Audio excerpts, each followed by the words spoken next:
Welcome to college TV. ముఖ్యంగా ఇటు కడియం శ్రీహరి నియోజకవర్గంలో పూర్తిగా కూడా డబుల్ బెడ్రూమ్లలో అయితే ఎన్నో అవకతవకలు జరుగుతున్నాయి. ఏదైతే ఇటువంటి ప్రజలు అర్హులైన ప్రజలకైతే డబుల్ బెడ్రూమ్లు ఇవ్వట్లేదంటూ కూడా అనేక రకాలుగా అయితే ఆరోపిస్తున్న పరిస్థితి ఉంది. దీనికి సంబంధించి ఇటీవల కాలంలో కడియం శ్రీహరి ఒక మీటింగ్ పెడితే ఆ మీటింగ్ వెళ్ళి బాధితులు ఎవరైతే ఉంటారో వాళ్ళు వెళ్ళి మాకు మా లిస్ట్లో మా పేరు వచ్చింది కానీ మాకు ఇల్లులు ఇవ్వట్లేదంటూ కూడా స్వయంగా కాళ్ళు పట్టుకొని ఉన్న పరిస్థితి.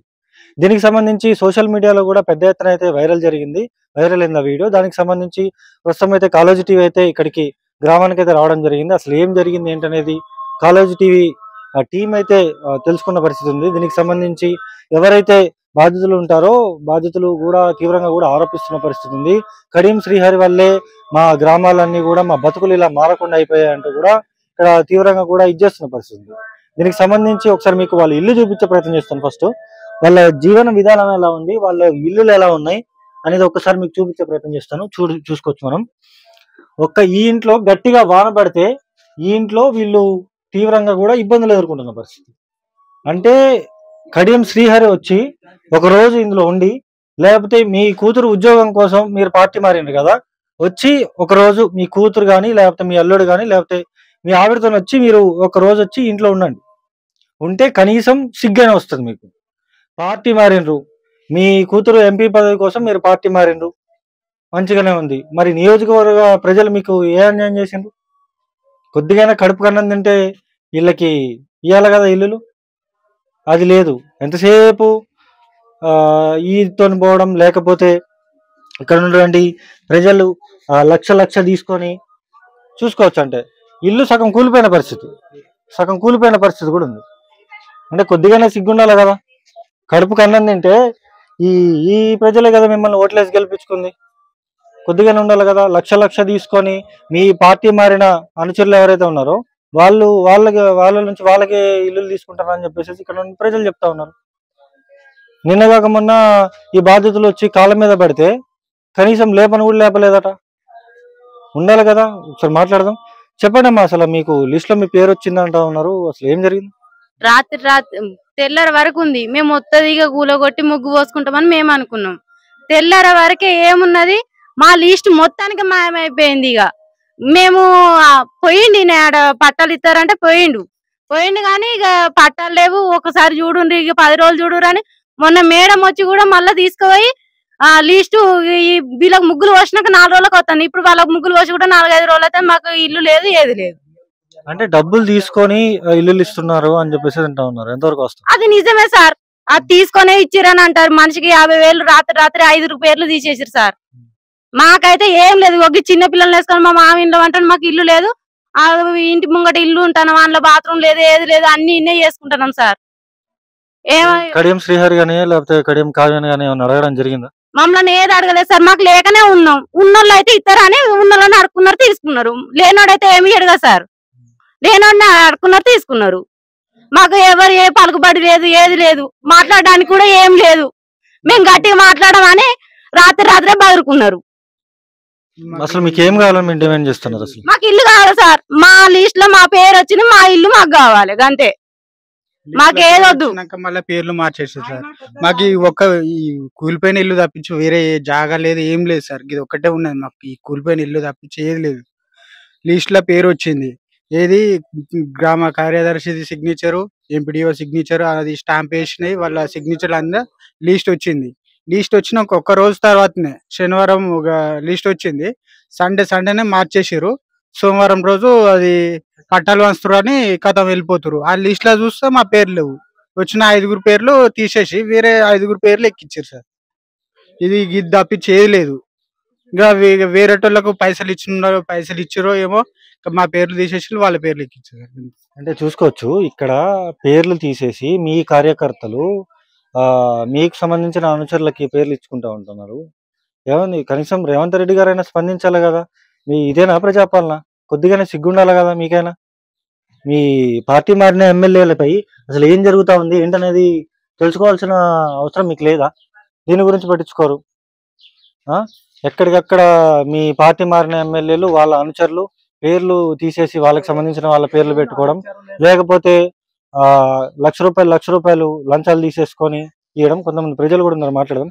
చెప్పండి అసలు వీళ్ళకి సంబంధించి సుమారు 5 పేర్లు కూడా తీసేసానని చెప్పేసి అంటున్నారు. ఎంతవరకు వాస్తవం? సార్ ₹1,00,000 తీసుకున్నారు సార్ ఇంటికి. వీళ్ళు 5 పేర్లు తీసేసి 5,00,000 తీసుకున్నారు. వాస్తవం ఇదైతే వాస్తవం. నేను 15 సంవత్సరాల కానుండి కాంగ్రెస్‌లోనే ఉంటున్నా. కానీ ఈ మొన్న వచ్చినోడు వాడు పెత్తనం చేసుడేంది సార్? ఇది కడియం సిరియారి వర్గం. కడియం సిరియారి అనేటోడు దళితులకు దొర. ఈ ఈ ఈ అగ్ర కులాలకు వాడు జీతగాడు. అది మాత్రం వాస్తవం సార్. వాడు దళితులకు ఏం చేయలే. వాడు ఇప్పుడు ఏం చేస్తాడు? ఇప్పుడు దళితులు అంటే వాస్తవానికి పేదోళ్ళకు కూడా ఏం చేయనోడు, ఉన్నోనికే చేస్తాడు వాడు. ఉన్నోనికే, పైసలు ఉన్నోనికే వాడు ఇల్లు ఇచ్చే. ఇప్పుడు ఏంది వీళ్ళ పరిస్థితి ఏంది సార్? వీళ్ళ పరిస్థితి పాపం ఒకటే ఇల్లు. ఆ ఇంటికి వాళ్ళు ఎలిజిబిలిటీ వచ్చినా గానీ వాళ్ళకి ఇల్లు లేకుండా ₹1,00,000 తీసుకొని ఇక్కడ ఉన్న కడియం సిరియారి వర్గానికి సంబంధించినోడు ₹1,00,000 తీసుకొని వేరే వాళ్ళకి ఇల్లు ఇచ్చిండు సార్. అది మాత్రం కన్ఫర్మ్. మరి కడియం శ్రీహరిని కానీ లేకపోతే కడియం కావ్యని అని అడగడం జరిగిందా? అడుగుడు ఎక్కడి సార్? వాళ్ళ తడికి అసలు వాళ్ళ తడికి పోయేటోళ్ళు వాళ్ళు వాస్తవానికి వాళ్ళు వేరే పార్టీ నుండి వచ్చినోళ్ళు, కాంగ్రెస్ పార్టీలోకి వచ్చింది. కాంగ్రెస్ పార్టీ నుండి మేము 20-30 సంవత్సరాల కానుండి ఉన్నోళ్ళము. ఇగో ఇట్రా సతీ, ఇగో ఈయన 20 సంవత్సరాల కాడి నుండి ఉన్నోడు. అసలు ఈయన పేరే తీసేసిండు. కడియం వర్గం వాళ్ళు, కడియం వర్గం ఉన్నోడు ఒకడు వాడు మొత్తం ఊరినే ఆగం చేసి పారేసిండు. ఎవరైనా వాడు నరేందర్ అనే వ్యక్తి మొత్తం తీసి పారదెంగి టీఆర్ఎస్ లోకి వెళ్ళి కాంగ్రెస్ లోకి వచ్చిన వాళ్ళు సార్. వాళ్ళే సార్ తీసేసింది. మెయిన్ కారణం మా 5 పేర్లు రాత్రి తీసేసింది వాళ్ళే సార్. ఒక ఇంటికి ₹1,00,000 తీసేసుకొని వాళ్ళు ఒక 5 ఇండ్లు మాయి కావాలని తీసేసారు సార్. ఎటుగుడి మేము పేదోళ్ళమని, మేమైతే డబ్బులు ఇవ్వలేమనో ఏమనుకున్నారో కానీ ఆ డబ్బులు తీసేసుకొని వాళ్ళ దగ్గర ఒక 5 ఇండ్లు 5,00,000 తీసేసుకొని మా పేర్లు తీసేసారు సార్ లిస్ట్ లో. రాత్రి తీసేసారు. ఎంపీటీఓకు పంచాయత్ సెక్రటరీ కూడా ఫోన్ చేసి బెదిరించింది సార్. ఆ విషయం కూడా మేము పంచాయత్ సెక్రటరీని అడిగితే వాళ్ళు చేసుకున్నారు, వాళ్ళు మాకు సంబంధం లేదు అది ఇది అని అది చెప్తున్నారు సార్. అంటే చూసుకోవచ్చు, ఇక్కడ పార్టీ మారిన ఎమ్మెల్యేల రాజ్యం అయితే ఇక్కడ నడుస్తా ఉంది. కనీసం రేవంత్ రెడ్డి గారు ఏం చేస్తా ఉన్నారు? ఇదేనా ప్రజాపాలన? ప్రజలు ఇంత ఇబ్బందులు ఎదుర్కొంటా ఉంటే, ఇన్ని ఇబ్బందులు ఎదుర్కొని మీ పార్టీ మారిన ఎమ్మెల్యేల వల్ల వీళ్ళు ఇన్ని ఇబ్బందులు ఎదుర్కొంటా ఉంటే ఏం చేస్తా ఉన్నారు? కనీసం కడియం శ్రీహరికైనా కొద్దిగా సిగ్గనేది ఉండాలి కదా. కడుపు కన్నం తింటే ఇట్లాంటి పనులు చేయరు మీరు. కనీసం కొద్దిగానే సిగ్గు ఉండాలి కదా. ఇక్కడ వీళ్ళు ఇన్ని ఇబ్బందులు ఎదుర్కొంటే చెప్పండి అమ్మా, మీరు చెప్పండి. చెప్పండి, మీరు చెప్పండి. ఏం జరిగింది అసలు? ఏం జరిగిందా? మహిళకు అన్యాయం జరిగిందని స్టేజ్ మీదకి వచ్చింది. స్టేజ్ మీదకి వస్తే ఒక ఆమె కాళ్ళ మీద పడ్డది. మొత్తం కాళ్ళ మీద పడ్డప్పుడు ఆమెకు ఓదార్చి చెప్తే అయిపోతుండే కదా. పోలీసు వాళ్ళకి చెప్పి కదా తీసుకపోండి అని మొత్తం కాళ్ళ మీద పడి కింద ఎంతమంది పోలీసులు ఉన్నా కూడా, ఇంతమంది పట్టుకున్నా కూడా ఆమె లేవలే. వాళ్ళ కొడుకును ఆమె లేవకుండా కూడా పోలీసు వాళ్ళని పిలిచి బయటికి నెట్టేసింది. అది ఎంతవరకు న్యాయం?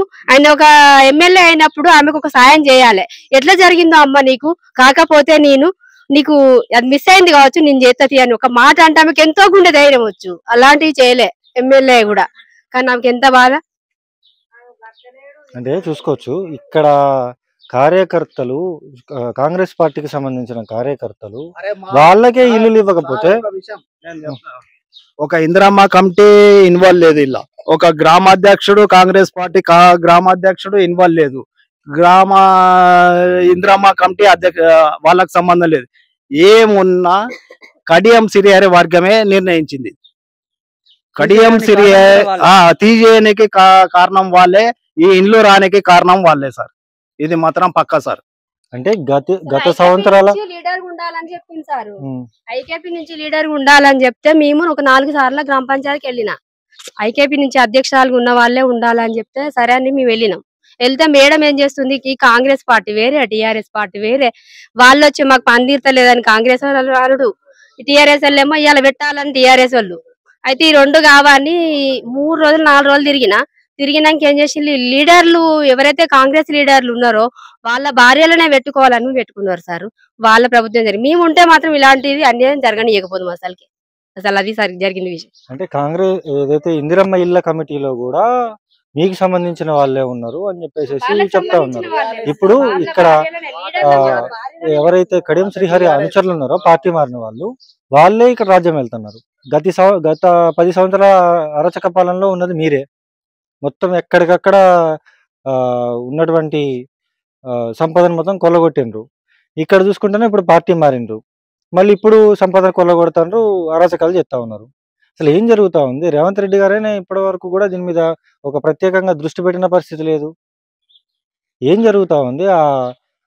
ఎవరు తాడికొండ రాజయ్యకి రాజకీయ భవిష్యత్తు లేకుండా మొత్తం బదనం చేసి పడేసిండ్రు. ఏం జరుగుతా ఉంది? అసలు ఏమైతా ఉంది తెలంగాణలో? ఇదేనా ప్రజాపాలన రేవంత్ రెడ్డి గారు? కనీసం ఇక్కడ ఉన్నటువంటి ఎమ్మెల్యేకి కనీసం సిగ్గైనా ఉండాలా? కడుపు కన్నం తింటే ఇట్లాంటి పేద ప్రజల పొట్టగొట్టడు. ఆ కార్యకర్తలకైనా బుద్ధి ఉండాలి కదా, కార్యకర్తలకైనా కడుపు కన్నం తింటే బుద్ధి ఉండాలి కదా. కొద్ది కూడా సిగ్గు లేకుండా ఇట్లాంటి పేద ప్రజల ఇది చేస్తా ఉంటే ఏమైతా ఉంది? ఇదేనా తెలంగాణ, బంగారు తెలంగాణ అని చెప్పేసి ఆయన అన్నాడు, మీరేమో ప్రజాపాలన అని చెప్పేసి అన్నారు. ఏం జరుగుతా ఉంది? ఏమైతా ఉంది? ఇప్పటికైనా మీరు వీళ్ళు అర్హులకి ఇల్లు మంజూరు చేస్తే వీళ్ళు రేపొద్దున్న స్థానిక సంస్థల ఎన్నికల్లో కాంగ్రెస్ పార్టీకి ఓటేస్తారు, లేకపోతే మళ్ళీ 30 సంవత్సరాలు కాంగ్రెస్ పార్టీని వెనకాల పంపిస్తారు. దయచేసి ఇప్పటికైనా ఇది అర్థం చేసుకొని అర్హులకి ఇల్లులు ఇవ్వాలంటూ కూడా ఇక్కడ ఉన్నటువంటి బాధ్యతలు కోరుతా ఉన్నారు. దయచేసి తెలంగాణ రాష్ట్ర వ్యాప్తంగా కూడా ఈ వీడియో షేర్ చేసే ప్రయత్నం చేయండి. చూస్తూనే ఉండండి కాళోజీ టీవీ. నేను మీ జర్నలిస్ట్. విదేశాల్లో ఉన్నత విద్యను చదువుకోవాలని అనుకుంటున్నారా? అయితే వెంటనే ఫ్లైగ్రాడ్ ఓవర్సీస్ ఎడ్యుకేషన్ కన్సల్టెన్సీని సంప్రదించండి. మీ విదేశీ కలలను సాకారం చేసుకోండి. ఫ్లైగ్రాడ్